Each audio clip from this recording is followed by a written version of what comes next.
गड़दामदरपल्ली माँ बुढ़ी ठाकुराणी cricket tournament उद्घाटन धराकोट निकटस्थ गड़दामदरपल्ली ग्राम आज माँ बुढ़ी ठाकुराणी क्रिकेट टूर्नामेंट उद्घाटन हो जाए मुख्य अतिथि भाव समाजसेवी सुरेन्द्रनाथ गौड़ उद्घाटन करथिया बेले सम्मानित अतिथि भाव ग्राम्य सभापति सूर्यनारायण साहू भगवान खटई जोग देइथिले।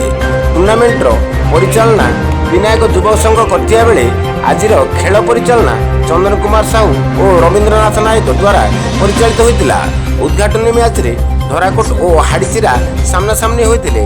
एथिरे धराकोट प्रथमे बैटिंग करी 12 ओवर रे 66 रन संग्रह करथिया बेले हाड़ीचिरा यार पिछा करी परिशेष रे 5 रन रो पराजय वरण करथिला। एथिरे टुना गौड़, शिवनारायण गौड़, देवाशीष साहू, संजय कुमार नायक प्रमुख उपस्थित रही सहयोग करथिले।